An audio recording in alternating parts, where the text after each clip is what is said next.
text is Romans chapter 12, where Paul writes, "Love one another, abhor what is evil, hold fast to what is good, be fervent in spirit, rejoice in hope, be patient in tribulation, be constant in prayer." Paul, in Romans chapter 12, his exhortations to us go on and on and on. If we devoted one day to each one of these, it would take us nearly a month to work through them all. But let's say that we take one exhortation a day, starting tomorrow.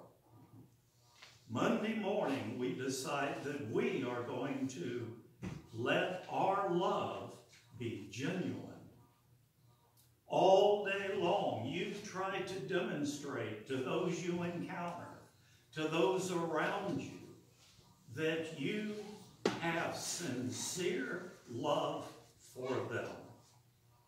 And when you run into somebody that you know at Fairway or at the Walmart, when you ask them, "So how are you doing?" it's not a rhetorical question. You are genuinely interested in what they have to say, and you listen intently to their reply. On Tuesday, you move on to the next one. Abhor what is evil. If you did this for every one of Paul's exhortations, our life, your life, would be quite interesting. But it may be that Paul was very intentional about nearly overwhelming those he was writing to with these exhortations and encouragements. Paul was encouraging the Christians there in Rome, not giving them a 12-step program to become more spiritual or 10 easy steps for greater faith. Paul was helping the Romans to understand what to do, what not to do, and how to do those things. But not with commands, with encouragements. Encouragements that would reveal through their action the very kingdom of God and its nature. Paul was revealing to the Romans a few of the ways that God is at work in this world. And he invites us this morning to consider his words so that here in Nebraska City, we can experience and share the blessings of the kingdom of God. Doesn't have to be in Rome. It can be right here, right in the town in which you live. Now, if we do look back at Rome for a minute, we'll see that it was a place filled with power, politics, and temptation. It was said that all roads lead to Rome. Rome was considered the center of the world at that time.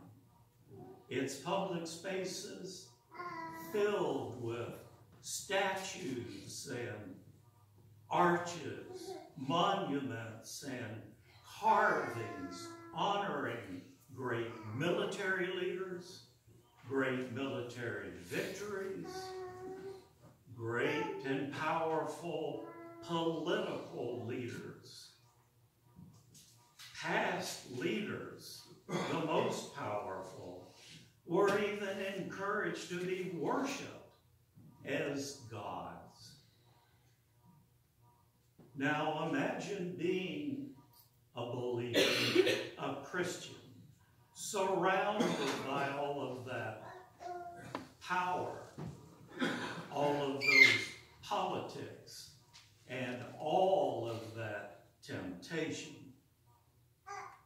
It would have been very easy for the Roman Christians to question, how can God's kingdom and God's people exist in such an evil place? That was why Paul was encouraging them. The Christians had no political power. They had no support or infrastructure. They had no military strength.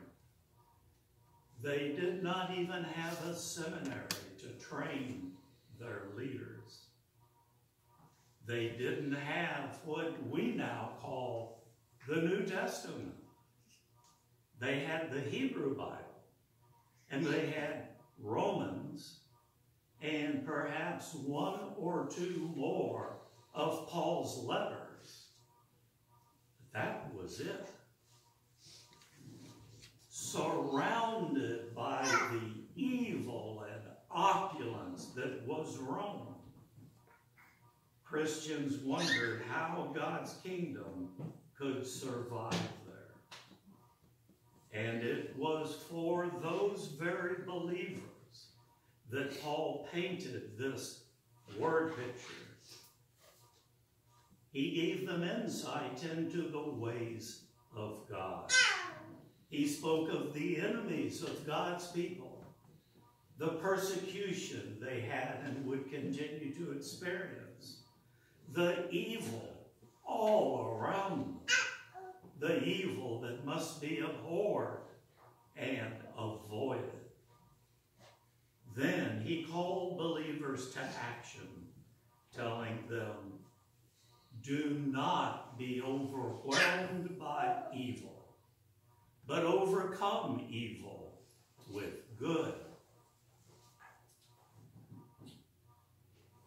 In Rome, throughout the entire Roman Empire, the Caesar was considered to be a god and was expected to be worshipped by all faithful Romans.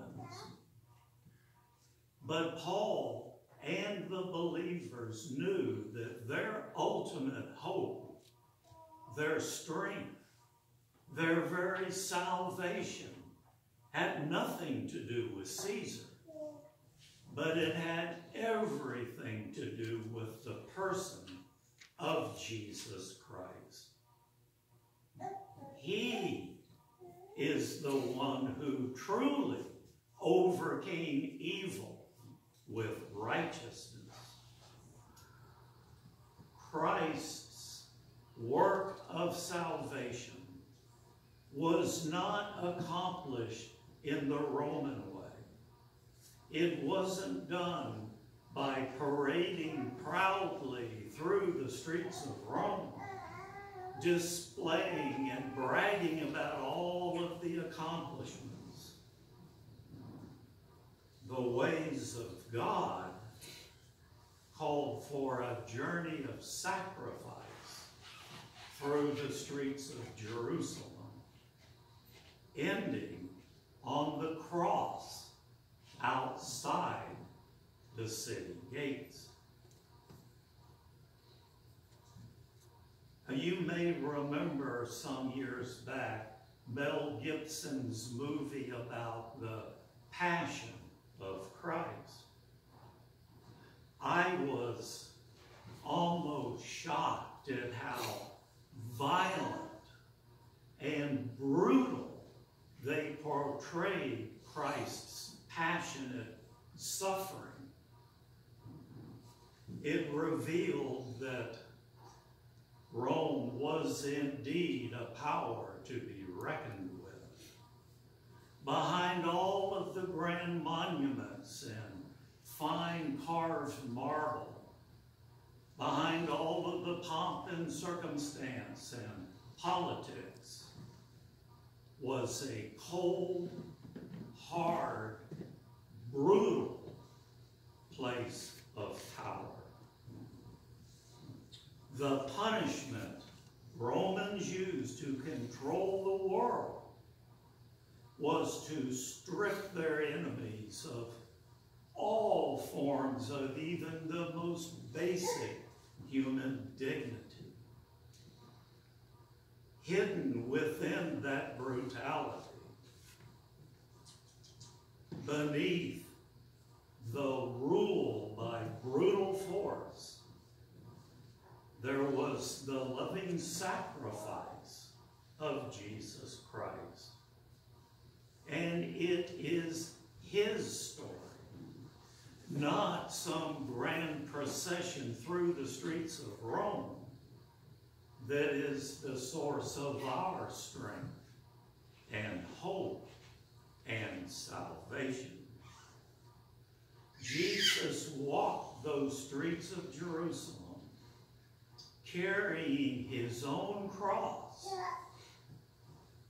because he would be that one perfect sacrifice that God demanded.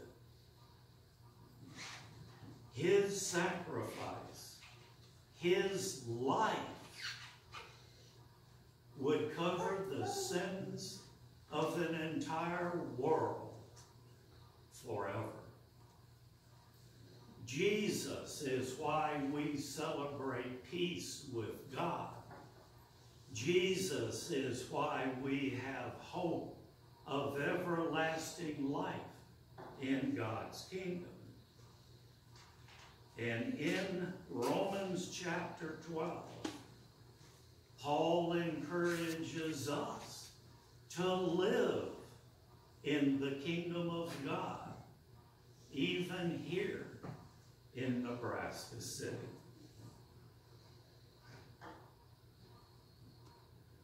Her pastor came to visit her in the hospital.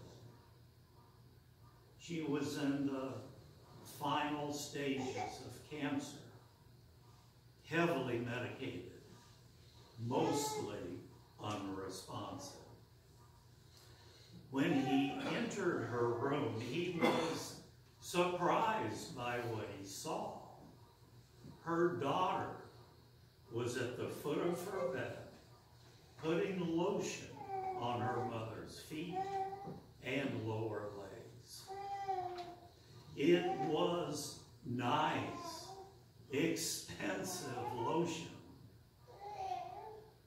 She turned to the pastor and made him promise not to tell her children that she had done this. They had given her this lotion on Mother's Day, and they told her that we want you to have this because you never do anything for yourself. She, her mother, would never know the difference, but the pastor did. That day, at that very moment, he got a glimpse into what the kingdom of God is truly like. It wasn't carved in fine Roman marble. It was set in human flesh and blood, immersed in suffering, but alive with love. Mother and daughter, giving, receiving, surrounded by death, yet alive with an act of selfless love. too occasionally get to see how the kingdom of God works. It's not in great stories or ballads or tales of great victories.